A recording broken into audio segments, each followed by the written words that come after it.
Ik heb horen zeggen dat je hebt gesolliciteerd naar de rol van Siske de Rat. Is dat zo?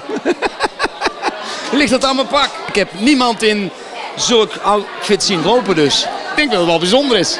Maar nee, ik heb niet gesolliciteerd op een vacature van Siske de Rat. Ik denk dat ik er iets te oud voor ben. Het leven is heel mooi, mensen.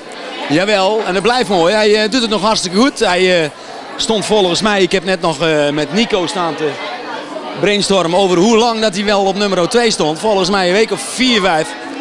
En ja, hij wordt overal in het land goed gedraaid. In elk cafeetje en in elke feesttent komt hij voorbij. Dus hij houdt het nog wel even vol deze zomer.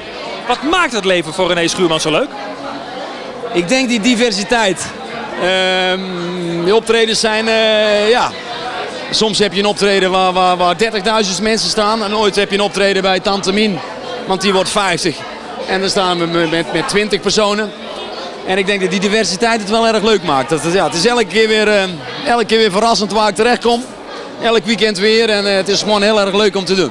Ja, mijn vader had destijds een cafeetje. En daar ben ik eigenlijk op biljart eigenlijk een beetje begonnen. Net zoals vroeger en zo. Ja, ik heb daar natuurlijk wel meegekregen wat mensen leuk vinden. Ja, mensen houden van feesten, dat is nou helemaal zo. En ik draaide ook platen bij mijn vader, ik was ook discjockey. En daar kon ik ook, ja, op een gegeven moment had ik daar feeling mee van, ja, waar kan ik de mensen mee op de vloer krijgen en waar krijg ik ze vrolijk door. En dat heb ik wel door kunnen zetten in mijn zangcarrière. Daar ben ik wel blij mee, ja. Dat is toch wel de basis. Ja, mijn vader is er helaas niet meer en we hebben het café een jaar of 5 geleden hebben we dat verkocht. Ik heb er wel over zitten denken om het over te nemen destijds. Maar ja, daar moet je toch wel een mens voor zijn om dag en nacht in een kroeg gaan te staan. Ja, ik heb zelf heel graag een pilsje, dus ik heb het maar niet gedaan.